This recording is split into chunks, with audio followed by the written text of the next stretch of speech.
Hey, it's Matt Roush, And Mike Brennan. and we're back with another segment of the M Squared TechCast here at podcastdetroit.com and MITechNews.TV. Yeah, and as we all know, we left our studio about 7 weeks ago, so we're joining the Zoom world out there, and it's working out fairly well. And we've got some great guests, another round of great guests here. We have calling in, it's Riya and Riya. Vineet Katial. Katial. All right, great. And so one of the things that your daughter's heavily involved in is a group called GLOW, which until I got her talking points today, I was not familiar with, which stands for Girls Lead Our World. Why don't you run with the ball here, Kaya, and tell us a little bit about what you're doing with that group.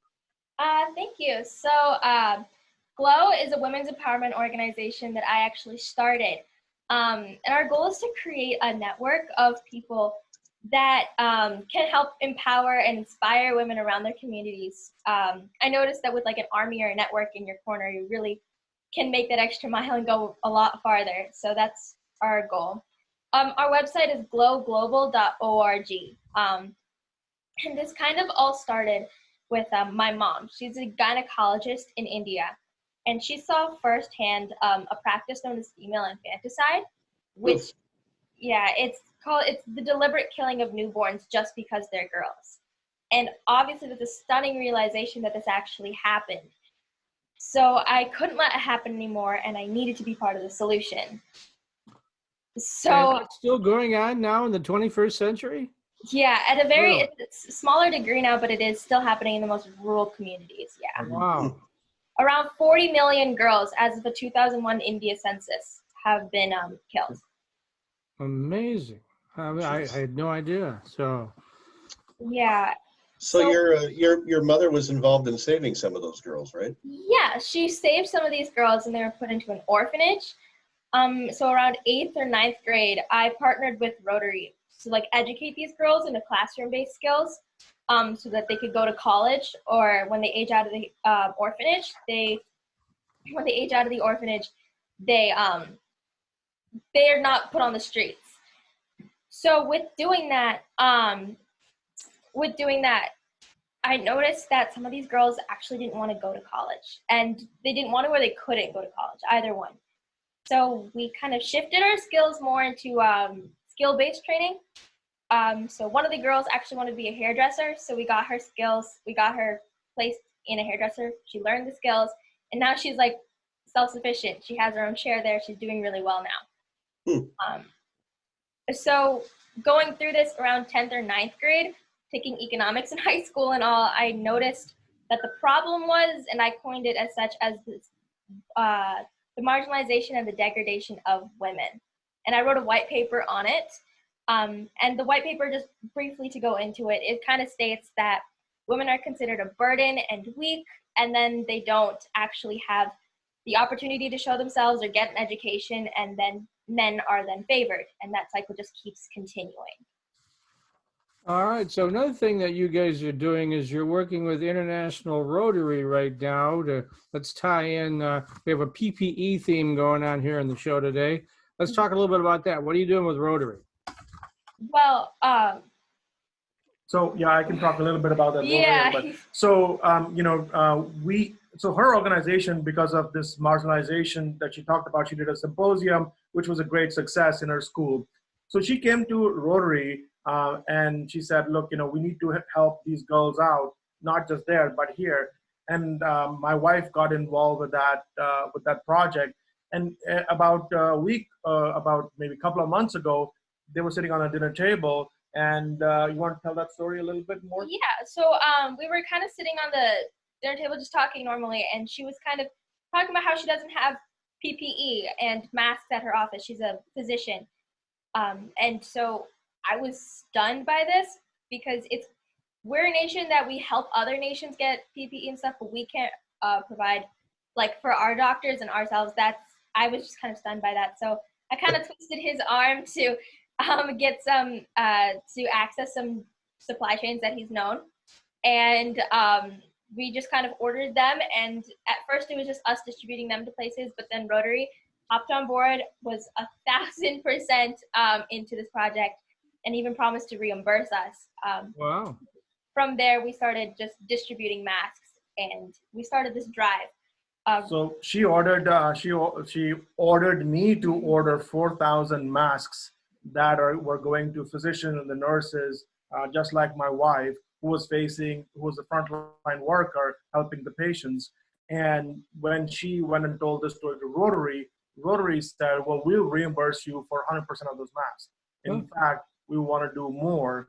So Rotary got involved, and we launched a project called Rotary100k.org, which is basically essentially getting 100,000 masks to frontline workers here in Michigan.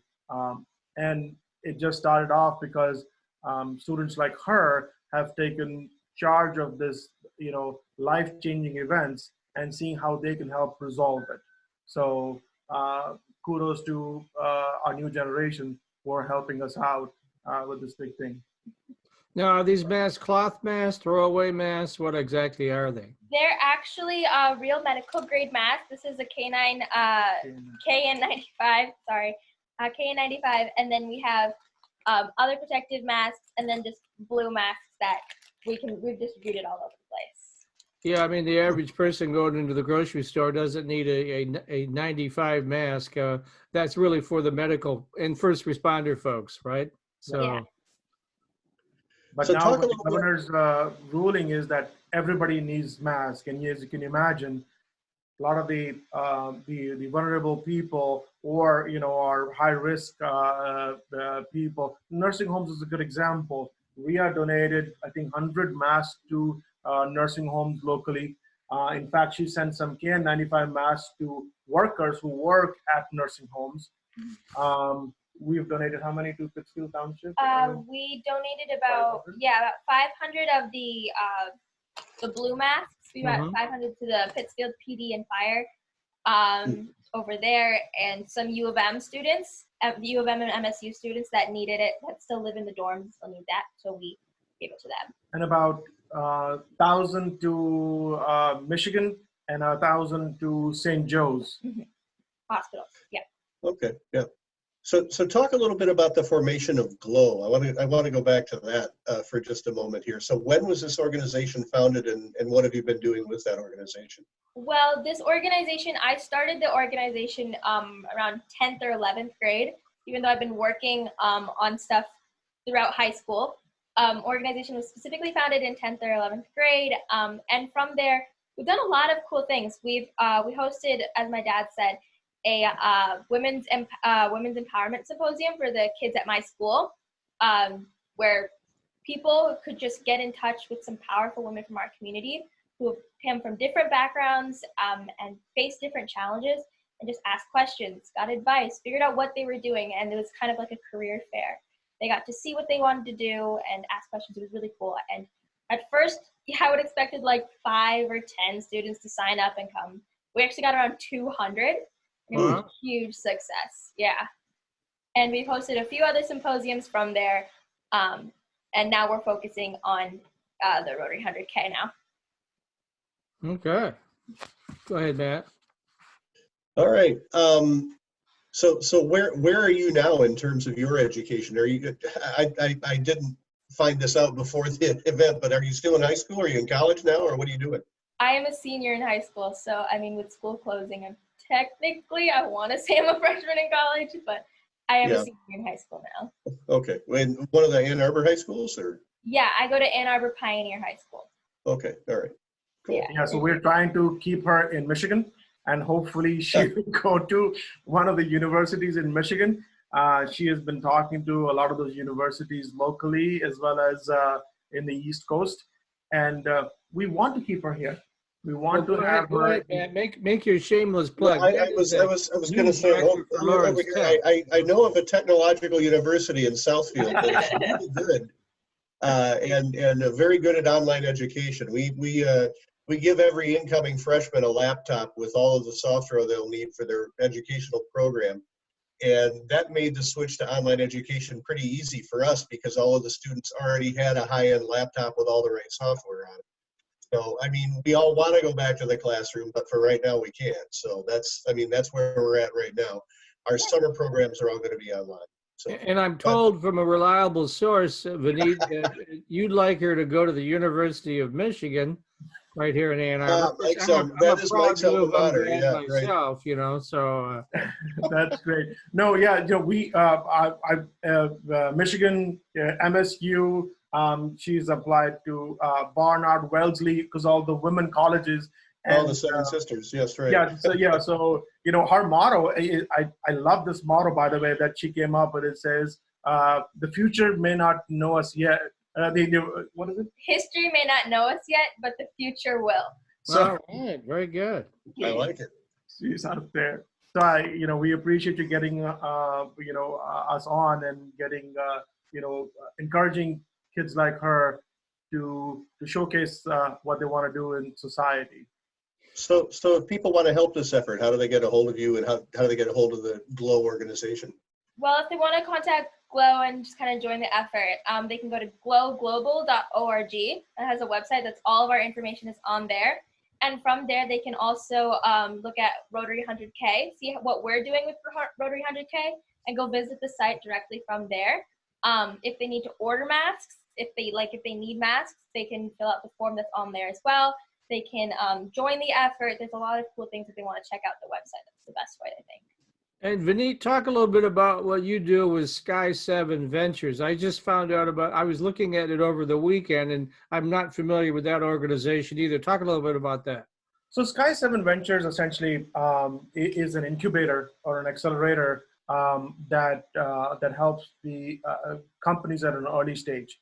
I also sit on the board for Anderson Institute out of Wayne State University, and I help with Ann Arbor Spark here as well. So our goal is to help early stage companies get formed and to a stage where they can go and raise funding for the next round. We have about 22 companies on our portfolio, and we focus on fintech and health tech. Those are the two focus areas for us.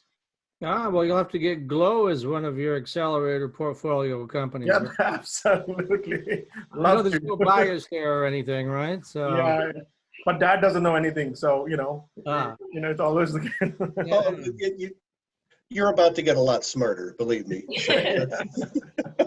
Yeah, I remember with my kids, I'm 31, but I'm always stupid too, right? So. Yeah. See, I was only dumb from about age 14 to about age 18, so Yeah, I got smarter again. Yeah, Dad doesn't know anything about anything yet, so I'm trying to coax her into joining one of our organizations, but nope, she's hell-bent into getting into GLOW and fixing the women empowerment issue, I think. Well, that's a great issue. All right, one more time, give us that GLOW website.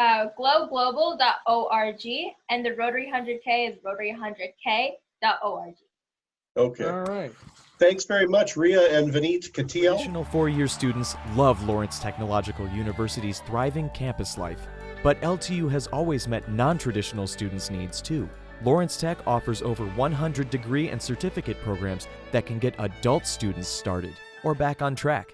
And most of our classes are conveniently offered evenings at our beautiful Southfield campus or online, so you can balance your social, family, and work life even while you power up your career. Lawrence Tech, where Blue Devils dare.